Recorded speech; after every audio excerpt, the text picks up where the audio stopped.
सदाशिवसमारंभां व्यासशंकरमध्यमाम् अस्मदाचार्यपर्यन्तां వందే గురుపరంపరాం. జ్యోతిషాస్త్రాన్ని భావితరాల వారికి ప్రసాదించిన ఋషుల యొక్క పాదపద్మాలకి నమస్కారం చేసుకుంటూ, అలాగే నాకు ఈ జ్యోతిష విద్యను నేర్పిన గురువర్యులు జ్యోతిష బ్రహ్మ కీర్తిశేషులు శ్రీ ఈరంకి సూర్యనారాయణమూర్తి గారు, సూర్యశ్రీ దైవజ్ఞ గారి యొక్క పాదపద్మాలకి నమస్కారం చేసుకుంటూ, ఓం శ్రీ మహాగణాధిపతి నమః, శ్రీ గురుభ్యో నమః, హరి ఓం. వీక్షకులందరికీ నమస్కారం. జూన్ నెల 1వ తారీఖు లగాయతు జూన్ 7వ తారీఖు వరకు ఉండేటువంటి గ్రహగతుల ఆధారంగా ద్వాదశ రాశుల వారికి ఈ వారం ఏ విధమైనటువంటి శుభాశుభ ఫలితాలు కలగబోతున్నా తెలుసుకుందాం. అందులో భాగంగా ఈ వారం ఉండేటువంటి గ్రహస్థితిని గమనిద్దాం. ఈ వారంలో మేషరాశి యందు శుక్రుడు సంచరిస్తూ ఉన్నారు. వృషభ రాశి యందు రవిగ్రహము, మిథున రాశి యందు గురుబుధుల యొక్క సంచారము, కర్కాటక రాశి యందు కుజుడు, అలాగే సింహరాశి యందు కేతువు, కుంభమందు రాహువు, మీనమందు శనేశ్వరుడు. ఈ వారంలో చంద్రుడు కర్కాటకము, సింహము, కన్య, తులారాశులు ఎందు సంచరించబోతున్నారు. ఇటువంటి పరిస్థితుల్లో ద్వాదశ రాశుల వారికి ఏ విధమైనటువంటి ఫలితాలు కలగబోతున్నా తెలుసుకుందాం. అందులో భాగంగా మొదటిది మేషరాశి. మేషరాశి వారికి ఈ వారం సాధారణమైనటువంటి గ్రహస్థితి గోచరిస్తూ ఉన్నది. జన్మరాశి యందు శుక్రగ్రహం సంచరిస్తూ ఉండగా ఏలినాటి శని ప్రభావం ఉన్నది. రాహు లాభస్థానమందు యోగిస్తూ ఉన్నారు.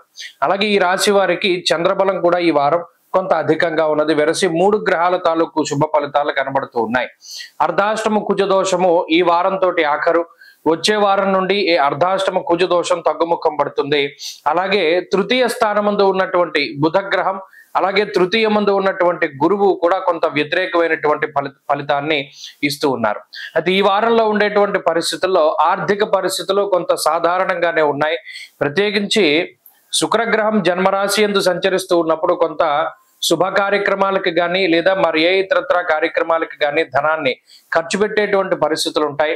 వ్యయస్థానమందు శనేశ్వరుడు, తృతీయమందు ఉండేటువంటి గురువు కూడా ఉద్యోగస్య విరోధకం అన్నారు. అంటే ఉద్యోగాన్ని వదిలిపెట్టేద్దాం, ఉద్యోగాన్ని వదిలిపెట్టి ఇంకోటి ఏదైనా చేసుకుందాం, లేదా ఉద్యోగంలో వచ్చినటువంటి సమస్యలకి కొంత భయపడో లేకపోతే కొంత ఆత్మాభిమానం వలనో మనం అసలు ఈ ఉద్యోగం చేయవలసిన పని లేదు అనేటువంటి ఆలోచనలు ఎక్కువగా వస్తాయి. అది తప్పు.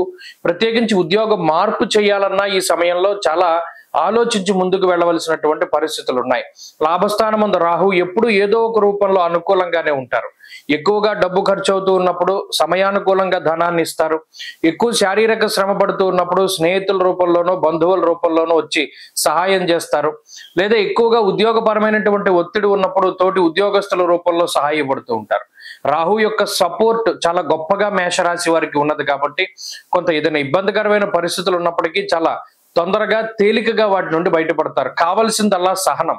ఏదైనా ఒక ఇబ్బంది వచ్చింది, ఇమీడియట్ గా దీని నుండి మనం బయటపడిపోవాలని ఆలోచించకుండా సరే వచ్చిన ఇబ్బందిని జాగ్రత్తగా మోసుకుంటూ కొంత దూరం వెళ్ళగలిగితే ఏదో ఒక రకంగా సహాయం దొరికి ఆ ఇబ్బంది మీ నుండి దూరంగా వెళ్ళేటువంటి పరిస్థితులు ఉంటాయి.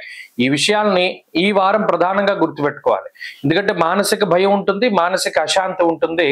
వాటన్నిటినీ కూడా కొంచెం తొందరగా దాటాలి అనేటువంటి ప్రయత్నం అనేటువంటిది తప్పు. కొంత సమయం తీసుకున్నా కూడా వీటికి పర్మనెంట్ సొల్యూషన్ అనేటువంటిది దొరకడానికి అవకాశం ఉంది. ఉద్యోగ వ్యాపార పరిస్థితులు సానుకూలంగా గోచరిస్తూ ఉన్నాయి. చదువర్లకి విద్యార్థులకి ఇది మిశ్రమమైనటువంటి వాతావరణం. మేషరాశి వారి ఈ వారం మరింత అనుకూలమైనటువంటి ఫలితాలని సాధించడానికై అర్ధాష్టమ కుజదోష నివారణకై ఎక్కువగా లక్ష్మీ నృసింహ కరావలంబ స్తోత్రాన్ని పఠిస్తూ ఉండడం చెప్పదగినటువంటి సూచన. ఈ వారంలో కలిసి వచ్చేటువంటి రోజు బుధవారంగా చెప్పవచ్చును. అదృష్ట సంఖ్య 2, అదృష్ట వర్ణము లేత పసుపు రంగు. తదుపరి వృషభ రాశి.